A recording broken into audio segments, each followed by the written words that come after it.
I'm so glad that we all got here today for a morning of mindfulness. And before I turn our attention to shadow Buddhas, I'd like to say a little bit about days of mindfulness. What are these things? When Thich Nhat Hanh started the Order of Interbeing in 1966, he did it because there was a group of people that he was working with that were going into the villages of Vietnam and rebuilding bombed out villages, feeding people, helping injured people. And this work was very, very difficult. And so he saw that they needed a regularly scheduled time to rest and come home to themselves. And Thai didn't invent this. A Sabbath is a perennial human activity. And it happens in all traditions. All our spiritual traditions have some kind of Sabbath. And so he took this idea and he made it appropriate for the needs of those people that were serving others. So this became a core of the Order of Interbeing, and it's also a core of our practice. And this is not necessarily a time to intensify ourselves. It's a time to relax ourselves. Because when we relax, our Buddha nature comes forward. So we don't have to worry about making it rigorous or intense. We just simply have to become present and lay down our burdens. Now, some traditions do make it kind of intense. So John Morgan was here with us this morning, and he left me a note, said he was heading off to do Rohatsu. And in Japanese Zen tradition, at the beginning of December, they have an intense 8-day practice period called Rohatsu, where they meditate many hours throughout each day. And it's a lovely practice. We might take up something like that sometime. But in our tradition, we have really emphasized the organic relaxation of a day of mindfulness or a morning of mindfulness. So I hope that that's what we'll do today. We'll see this as a time to say, and let the tension in our body go. Let our attention to the schedule go. Let our planning go. Let our worrying go. And for some of you who are around for the kitchen after morning light, I talked a little bit about what I'm in the middle of. I'm in the middle of this intense period of moving my parents and selling their stuff and cleaning out their house. So I really need this today. And I hope that we can all support each other, because I certainly need your support to have a morning of mindfulness with this wonderful Sangha. So I'm receiving your energy and so grateful for you offering it to me. Thank you.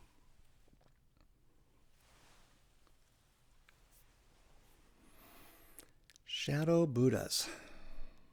Shadow Buddhas. This isn't a term that we might have heard before, so I want to talk some length about what a shadow Buddha is.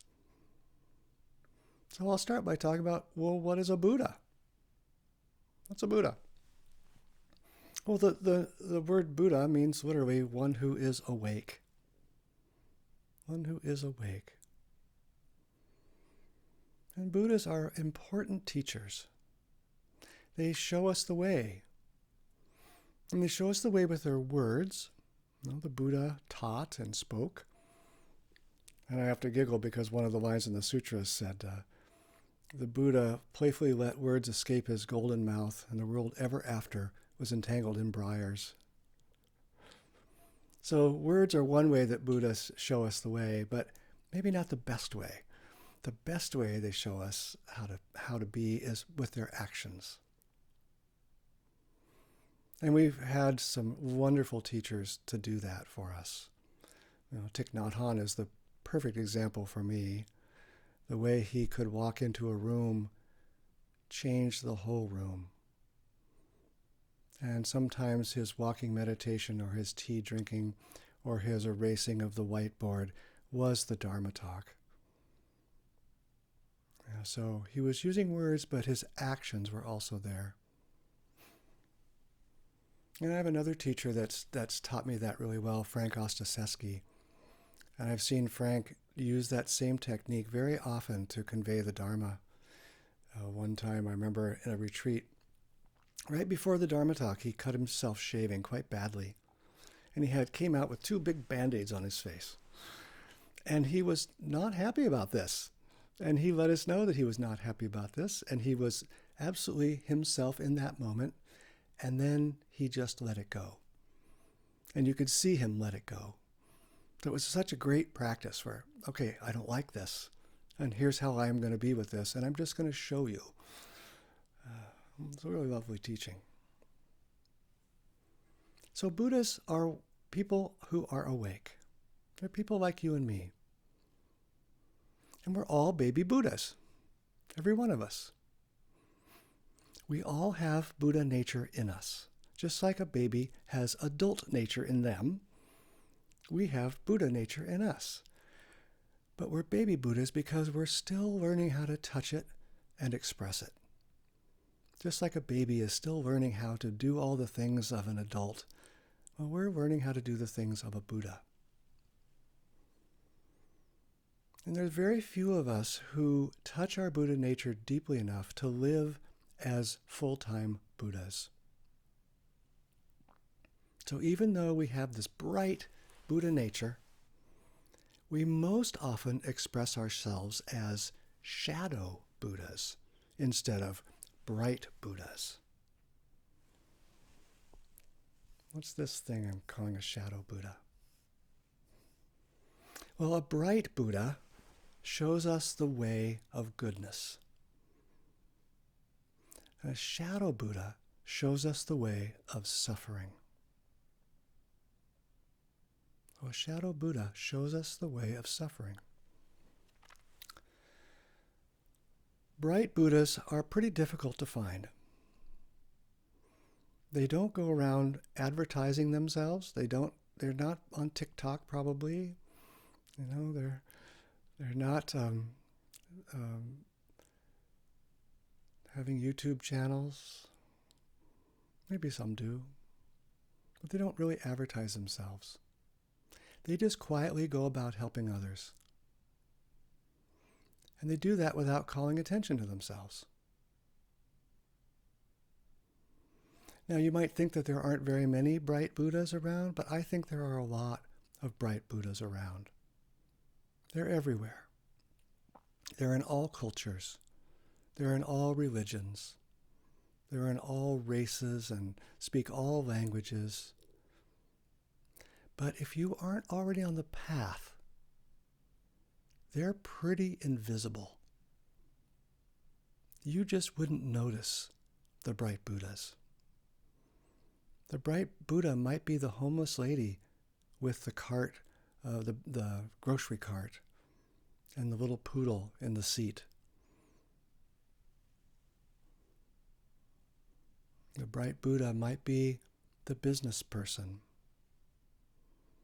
It might be the lady serving lunch at the elementary school. But if you don't practice and you don't know your own Buddha inside, it's pretty hard to recognize these bright Buddhas in our world. Now, shadow Buddhas are a lot easier to find. They're around. And I think most of us know shadow Buddhas. And why is that? Well, because we all suffer. And that makes us all part-time shadow Buddhas. Because our suffering that we hold inside, we project onto other people, and we become shadow Buddhas. Our suffering just ripples out into the world through our unskillful actions. We all suffer, and because we all suffer, we cause harm. And I don't say that to make us feel guilty. It's just simply a fact. It's just the way it is. Our suffering, while invisible to us oftentimes because we ignore it, becomes very apparent to the world and causes the world to suffer. So it's really important that we know this, because that gives us the possibility of reducing our harm in the world. Once we're aware that we're shadow Buddhas, we can begin to transform our shadows. But if we aren't aware of it, we won't be able to transform it. We'll just keep causing suffering. And the other side of that coin is that the more we practice, the more our bright Buddha nature shines out. Yeah. And the more we're able to heal suffering instead of cause suffering. But I think it's really important for us to remember that despite our best intentions, we all remain part-time shadow Buddhas. We're all causing suffering in the world.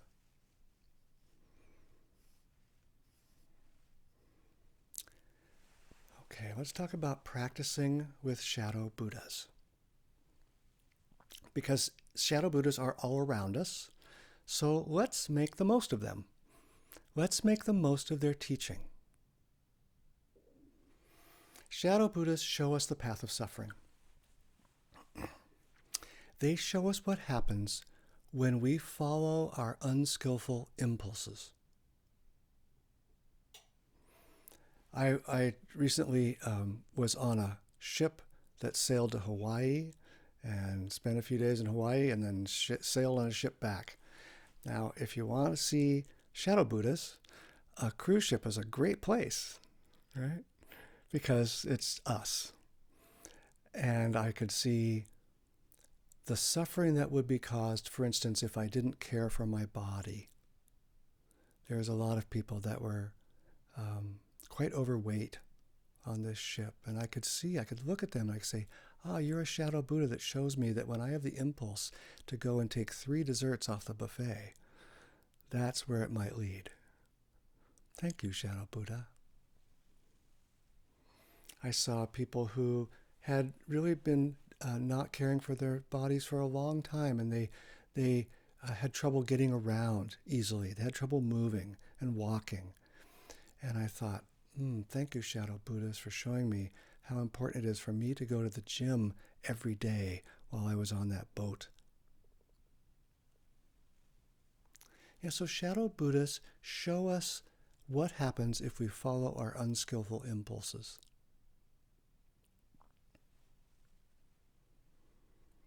This morning, at the end of our sitting, we read Tori Zenji's Bodhisattva Vow.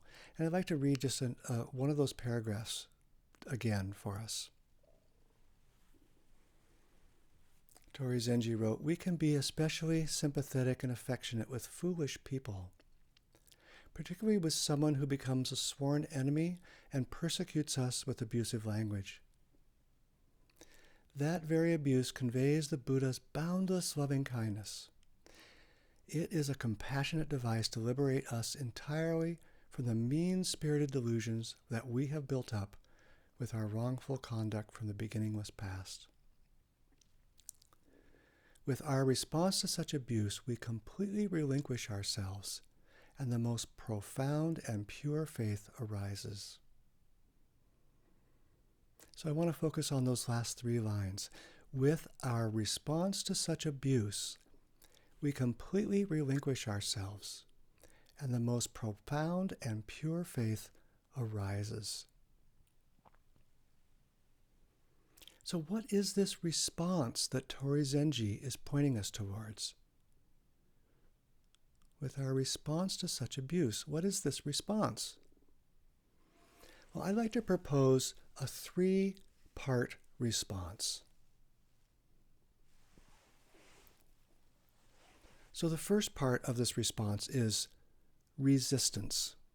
Now, this isn't where we want to go, but this is where we are. This is the response that we habitually have to our shadow Buddhas. The response of resisting them. When our ego encounters another ego, we often battle for dominance. Yeah. So somebody cuts in front of me at the Safeway checkout line. So what do? I resist them by silently nursing a grudge against them. Stand there and go. Resist, resist, resist. Or let's say our spouse says something unkind to us. So we resist them by turning right around and putting them in their place, telling them off.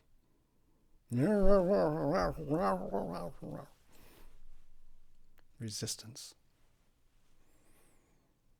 Or how about if we have say a coworker that's really tough to get along with? So we resist by gossiping about them with our other coworkers. Did you see what she did? Oh. So this is the chronic thing that we usually do. We resist the shadow Buddhas that come into our life. And for most of us, this resistance is our default. I think we see the world as a zero-sum game where you and I are pitted against each other, and only one of us is going to win, so it better be me. So in a zero-sum game, I'm going to resist you if I think you're going to get ahead of me. So I can see this in myself. I can see I resist my parents, some kind of zero-sum game with them, or sometimes I resist my spouse, or I resist my children. Sometimes I resist my whole life.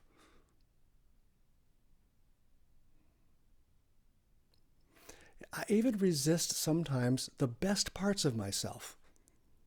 Like I resist sometimes getting up and sitting on the cushion. I resist eating my meal mindfully. I resist, resist, resist. It's chronic. And unfortunately, most of us seem to have no way out of that resistance trap. Because we even resist the solution to resistance. Right? We resist the solution, which is, of course, practice. And we resist that. So we're just stuck.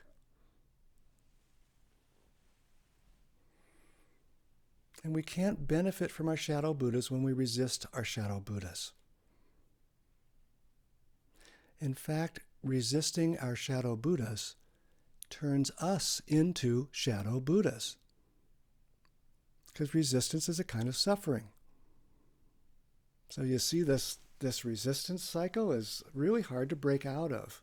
It just spirals us down into deeper and deeper suffering. But there is a way.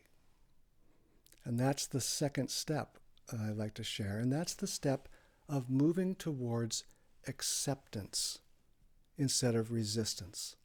Acceptance of our shadow Buddhas.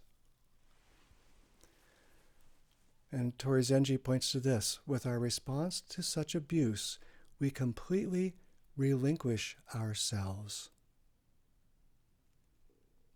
Or we could just as easily say our response to our shadow Buddhas,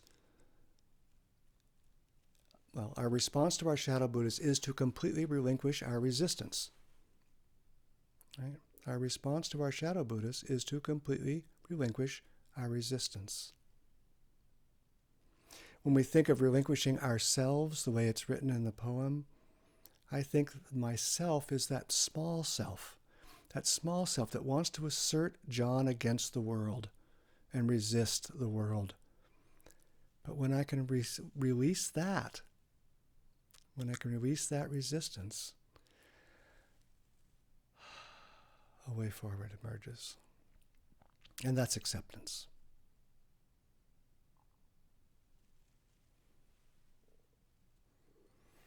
In some ways, we could think about our whole practice really as the practice of acceptance. Our practice is to be with things as they are. Right now, it's like this. And right now, it's like this. That's acceptance. When we're stuck in resistance, we can't distinguish between what's happening and our opinion about what's happening, right? We don't distinguish that. It's, this darn house is too cold. That's confusing our opinion about what's going on with what's actually going on. The house is a certain temperature. I don't like it is my opinion about it.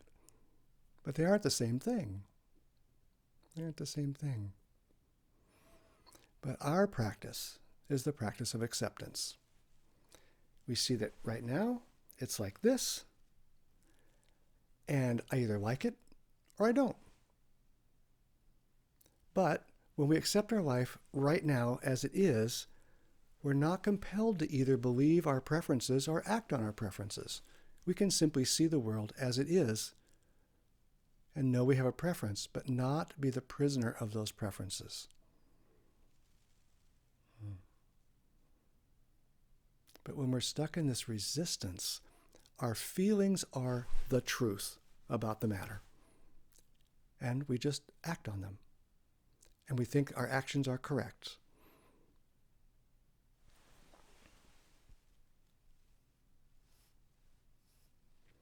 So how do we actually foster this acceptance? Because it's easy to say it, but how do we actually make it happen? Well, luckily, our meditation practice is exactly this. Exactly this. And we get to practice this every day. So we practice seeing the facts of the situation when you meditate. So right now, for instance, right now, I'm listening to a Dharma talk. Or right now, my back is sore. Maybe right now, I feel the breath at the tip of my nose. Those are the facts of the situation. And then as we notice the facts, we can also notice what our preferences are about those facts, what our ideas or thoughts are about those facts. And we can label them. So for example, as you're sitting here listening to a Dharma talk, you may have a judgment about it. This is a good Dharma talk. This is a bad Dharma talk. This is droning on and on and on. I wish you'd talk more about that. Whatever. That you're hearing a Dharma talk and now you have an opinion about it or a judgment about it. So you can simply label that, judgment, and go back to listening to the Dharma talk. Or if you feel a sore back, you might feel frustrated that it still hurts after all those physical therapy sessions, all that yoga, and still your back is aching and you don't like it. So you could just label that thought, frustration. The fact is a sore back. The other fact is I don't like it. That's frustration. So you see how they're not the same thing. The fact of the situation is not our opinion about it. And we can distinguish that. But when we're locked in resistance, we can't distinguish those two things. They're just one thing.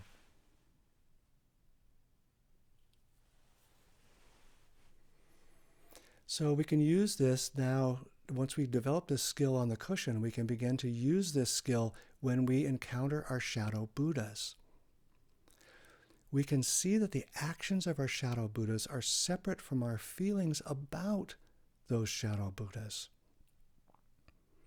And when we do that, we can begin to benefit from their presence. So for example, let's say your shadow Buddha is a bully.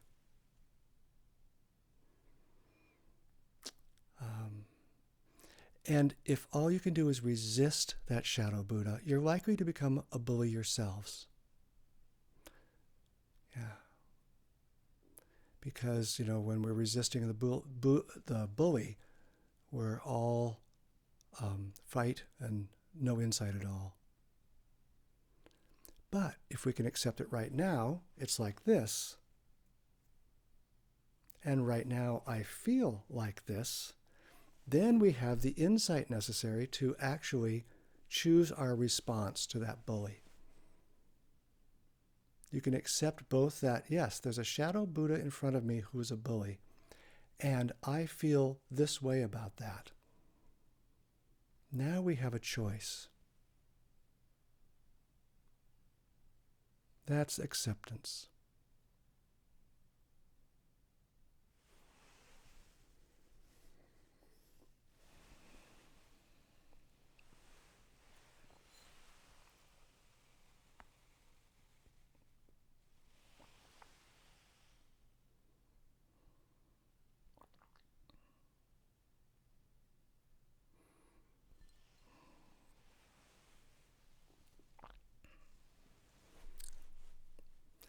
So our friend and teacher who passed away recently, Joanne Friday, put all this really, really simply.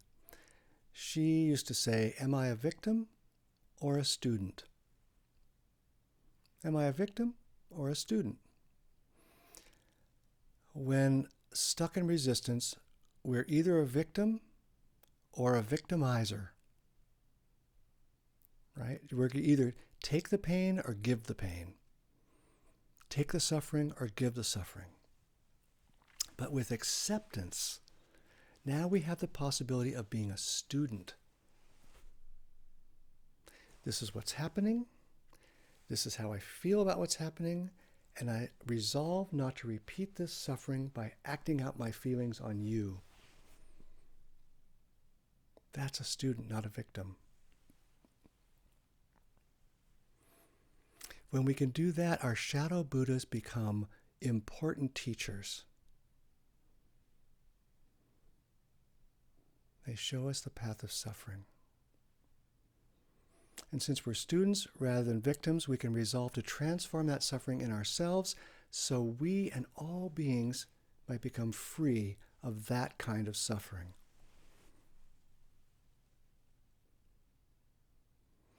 You know, one of my shadow Buddhas taught me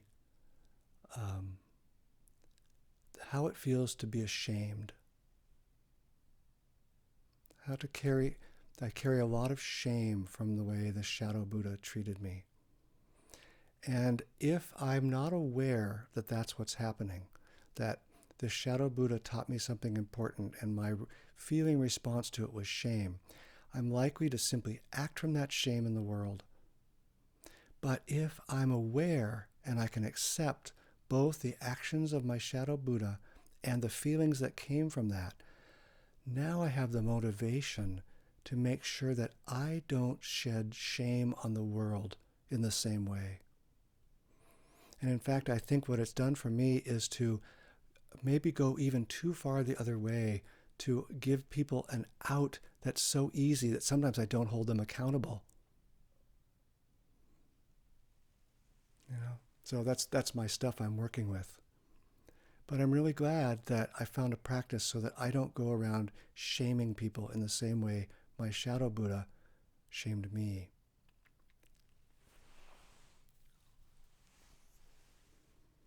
So the third step is this. The third step in our response to such abuse, as Tori Zenji wrote, is gratitude. Well, the first step was resistance.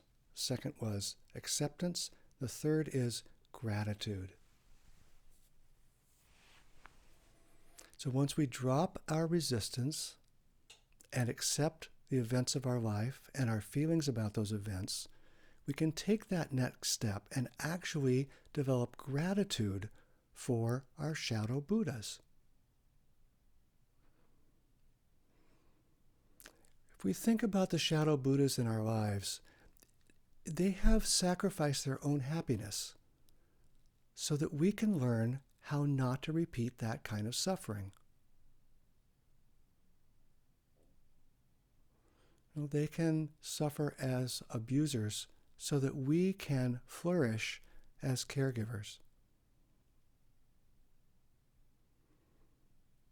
They have suffered from gluttony, for instance, like I saw on the cruise ship, so that we can value healthy eating.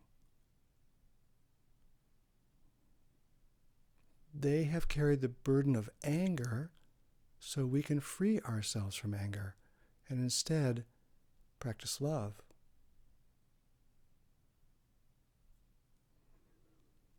And I think one of the most important ones that I've been learning lately is that my shadow Buddhas have suffered as separate selves so that I can realize the beauty of interbeing. I can see my shadow Buddhas taking life as a separate self only to the logical extreme, and I can look and say, oh my gosh, you're suffering so much. I won't go down that path too. Our shadow Buddhas have made deep sacrifices so that we can wake up. Just imagine somebody in your life for a moment that's a shadow Buddha. Imagine that they've taken on this amount of suffering in their life for your benefit so that you can wake up. Would we be willing to do that for another person? Would we carry a huge burden of suffering so that they could wake up? I don't know, but this is what our shadow Buddhas have done for us.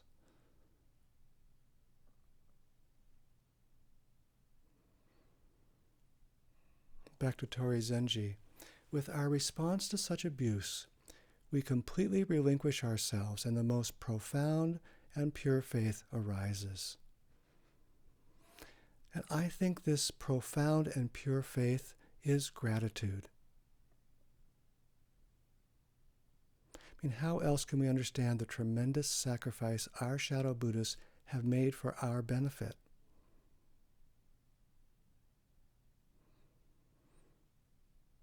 And it's so wonderful that we can move from resisting our shadow Buddhas to becoming grateful for our shadow Buddhas. How wonderful. What an amazing fruit of the practice that is. When we do that, we begin to carry the burden of our shadow Buddhas, not because they've imposed a burden on us, but because we're so grateful, we can hope to lighten their burden by practicing deeply and having gratitude.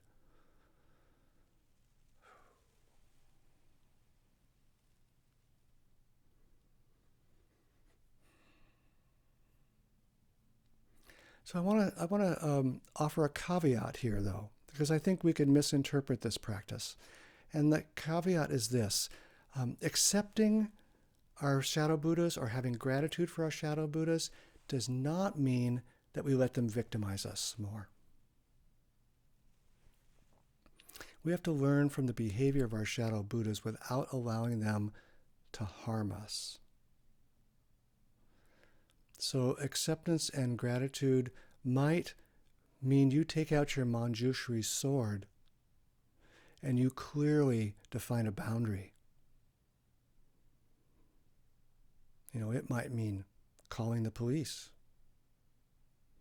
It might mean getting someone into rehab. It might mean speaking truth to power. But it doesn't mean that you allow your shadow Buddhas to abuse you.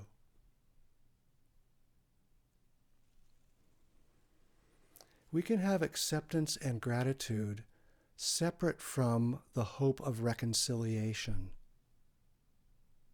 You know, to honor our shadow Buddha doesn't mean that they have to agree to reconcile with us. They may never be able to reconcile with us. They may continue to want to treat us in a way that's unhealthy. We don't have to allow that. We don't have to reconcile to have compassion and gratitude for our shadow Buddhas. Now, oftentimes we learn from our shadow Buddhas without them ever knowing or agreeing or condoning what we're doing.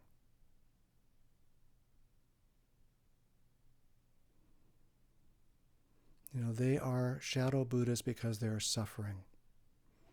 And we can accept them and be grateful to them without becoming responsible for their suffering. Yeah.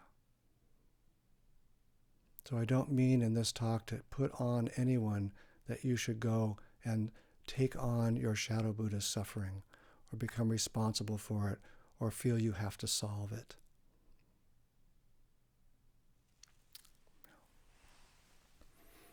Okay, so that's a lot of words. Let me just kind of review where I've gone here, so we have a chance to sort of see it again. So our typical response to a shadow Buddha is to resist them. Right? That's where we start. And we believe we're in a life and death, win and lose struggle, and so we resist them so that we come out ahead. That's where we chronically are. And we probably all will stay there to some degree or other, even in this practice. So it's okay. Not a reason to judge ourselves. But it's good to know where we start, right? It's good to know what it's like where we start. And we can begin to move to practicing right now. It's like this, to see the facts and label our thoughts about the facts. And when we do that, that gives us the possibility of accepting our shadow Buddhas and realizing that our thoughts and feelings about them are not the truth about them.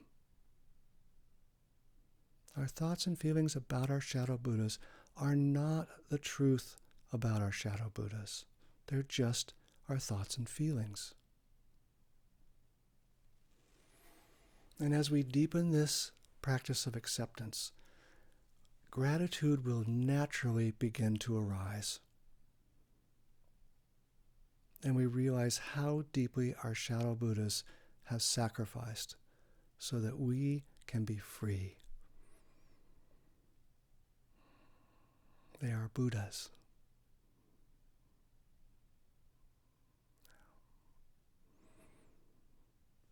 Well, thank you all for your kind attention.